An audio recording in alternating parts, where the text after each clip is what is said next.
más allá de la noticia. Notimundo Estelar en FM Mundo con María del Carmen Álvarez.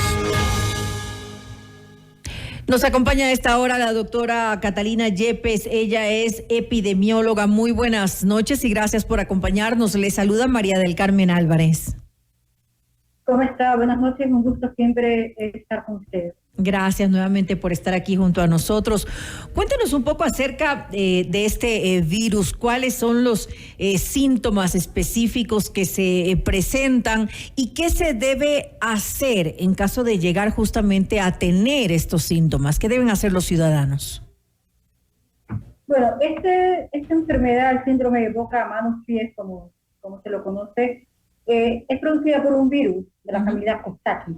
En la práctica no produce mayores molestias, salvo ciertos criterios. Por ejemplo, niños menores de 6 meses, niños entre 5 y 7 años que tienen alguna condición previa, alguna comorbilidad, y niños, sobre todo en contexto de una pandemia de COVID que todavía no ha terminado, sí que pueden también tener alguna complicación adicional.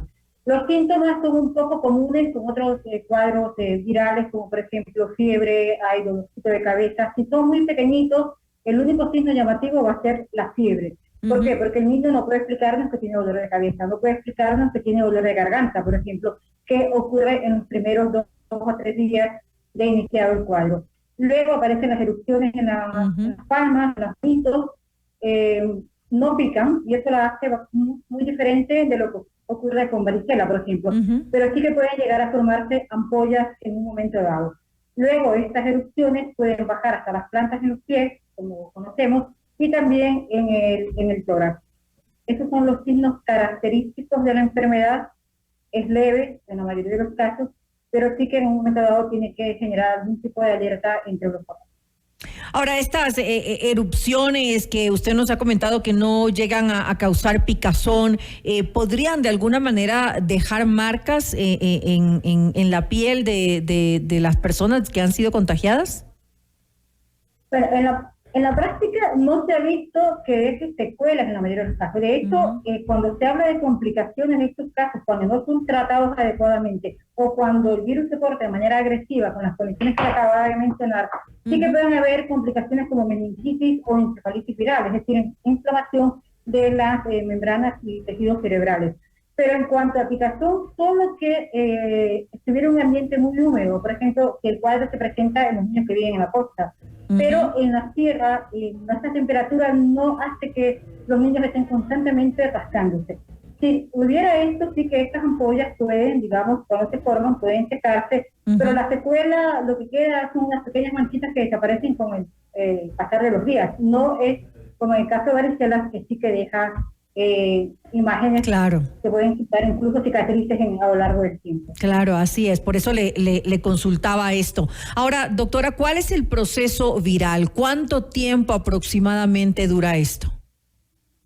Bueno, aunque es un cuadro leve, sí que hace sufrir a los papás, porque puede durar entre 5 a 10 días. Bastante. Y los 3 primeros días puede ser un cuadro febril en que uno como papá no sabe a lo que se está enfrentando, además que los niños son muy chiquitos. Pero pasados los 10 días cede de manera espontánea. ¿Qué es lo importante en estos casos? 3 cosas que son fundamentales. La primera, hidratación. El niño debe estar siempre muy bien hidratado, en un ambiente, saludable, ventilado.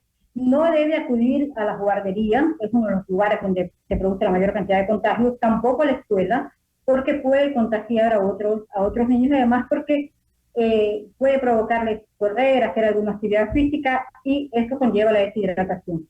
Y lo otro fundamental es que tenemos que hacer un manejo, sintomático, es decir, tratar esa fiebre, acudir al médico y en casa tratarlo con medidas de medios físicos, por ejemplo, para bajar la fiebre en el caso de que esta sea muy alta. Probablemente los niños no van a querer comer en los primeros días, pero eso es importante. La falta de apetito, agua, entonces. Jugo, no desesperarse porque el niño no quiere comer, porque el dolor de garganta le impide comer los primeros 3 a 4 días.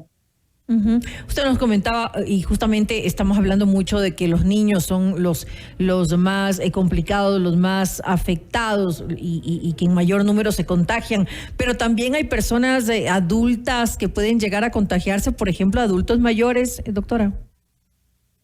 Bueno, no es muy frecuente, pero tampoco es improbable.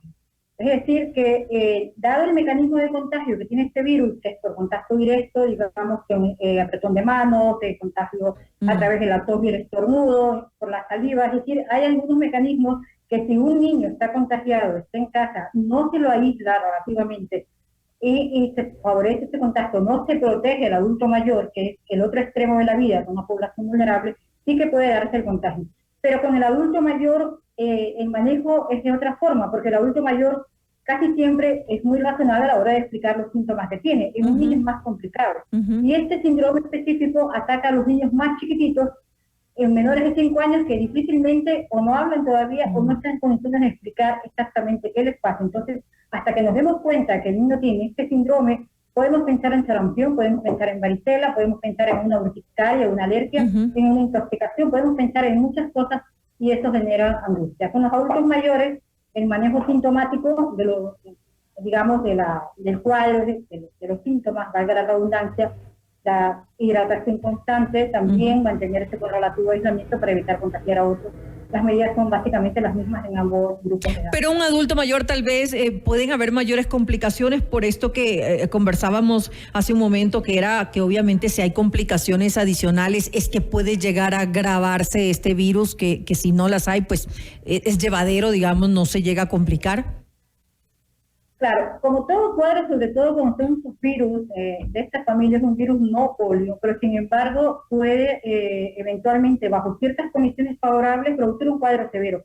Las condiciones favorables van a hacer que alguien tenga una comorbilidad, es decir, una persona diabética, una persona inmunosuprimida, que tenga cáncer, que sea una persona con secuelas de COVID, que sea un niño no vacunado, que sea un niño menor de 6 meses, o un adulto mayor que sea pluripatológico, es decir, que tenga más de una enfermedad concomitante, obesidad y algunas otras cosas que predisponen a que un virus que en la práctica produce un cuadro leve termine convirtiéndose en un evento muy, muy serio que puede llegar a tener complicaciones como las que mencioné, pero no se ha visto hasta ahora, por lo menos en el país, en algunos países, que se den muertes a consecuencia de esta enfermedad.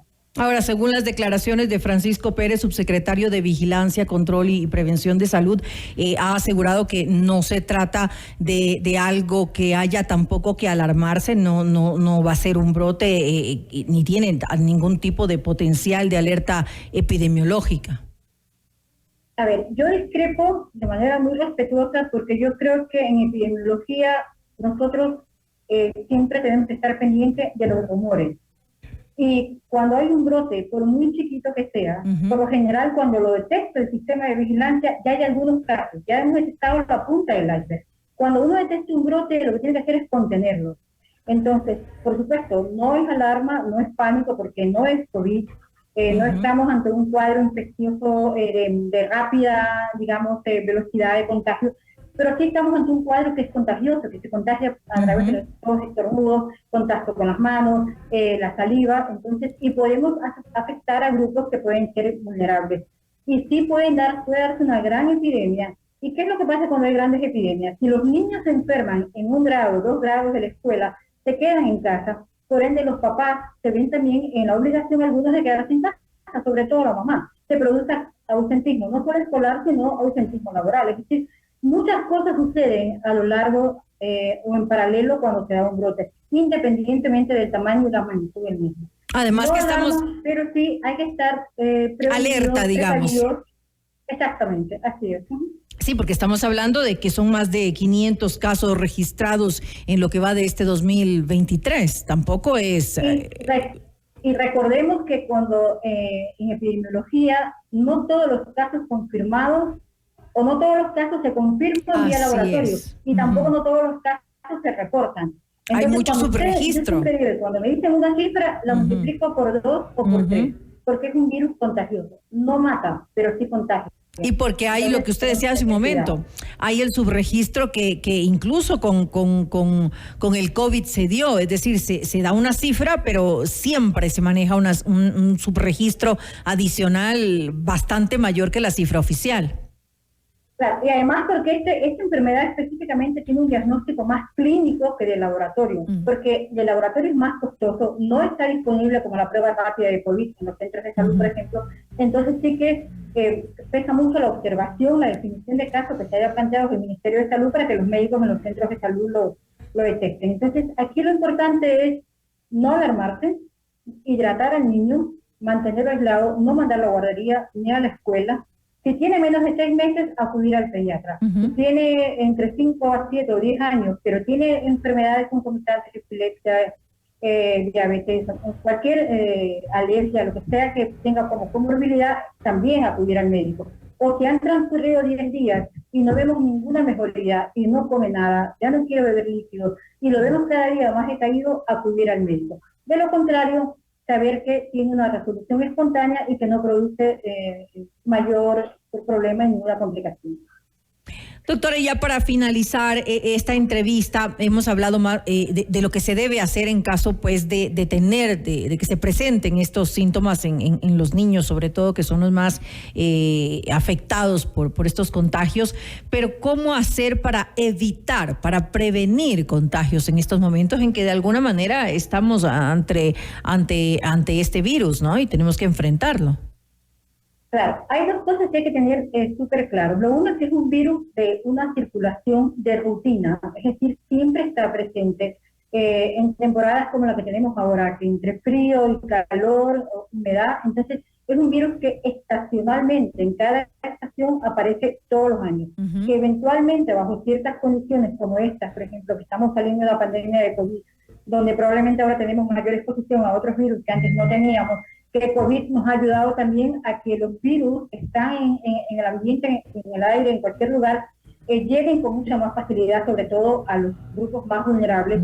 Entonces, lo que tenemos que hacer en esta circunstancia, que siempre se va a dar, es un mecanismo de prevención para contagiar a otros y un mecanismo de protección una vez que me contagio. No hay manera de prevenir que genere la enfermedad porque no tengo vacuna. Claro. Pero si en el grado, en la guardería, hay un niñito que tiene ampollitas en la mano, que tiene granitos en la mano, que le salen llagas en la boca, pues simplemente no mandar al niño a la escuela. Siempre el lavado de manos. Para este virus, para el rotavirus, que es un virus intestinal, para cualquier cosa, el lavado de manos hay que hacerlo en todo momento, después de ir al baño, antes de comer.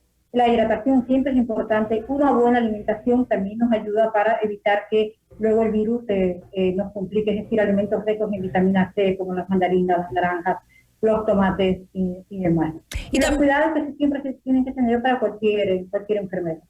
Y también creo que habría algo, no sé si usted está de acuerdo conmigo, de responsabilidad por parte de los docentes, tal vez tomar estas consideraciones de que si el niño, si ven que tiene algún síntoma, si le ven lo que usted decía con las manitas que tiene ahí, o alguna eruptiva o lo que sea, que estén más pendientes tal vez los maestros de esto, ¿no?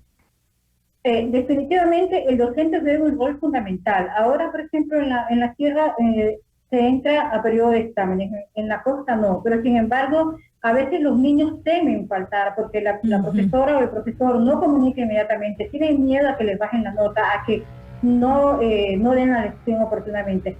Los docentes son fundamentales en esta vigilancia comunitaria, es decir, en la comunidad educativa los docentes son los primeros que deben alertar si un niño dice que le duele la garganta, que tiene fiebre, que eventualmente le abre la boquita y tiene una llaga, o si las manitos tiene granitos, enseguida hay que notificar al médico o médica que haya en la escuela, si hay, y si no, notificar a los padres para que retiren al niño, notificar a todos los padres para que los niños no vayan a clase durante 5 días. Es decir, cuando hay un caso en un grado, todo el grado debería dejar de ir a clases para evitar precisamente que se multiplique el contagio. Así y son cuestiones que debemos, como digo, independientemente del tamaño del brote, lo que nos importa como epidemiólogos es cortarlo. Y cortarlo es que si hay un caso en un grado, nadie va 5 días. Luego vemos cómo lo recuperamos. Ya lo hicimos en pandemia, se puede recuperar las clases, pero lo importante es la salud de los niños. Y de los abuelitos de los niños en casa también. Me quedo entonces justamente con esas palabras de la doctora Catalina Yepes, epidemióloga, y todas esas buenas recomendaciones que ha hecho a quienes nos están escuchando en estos momentos. Gracias nuevamente, doctora. Gracias también, un gusto. Que pasen bien. Buenas noches.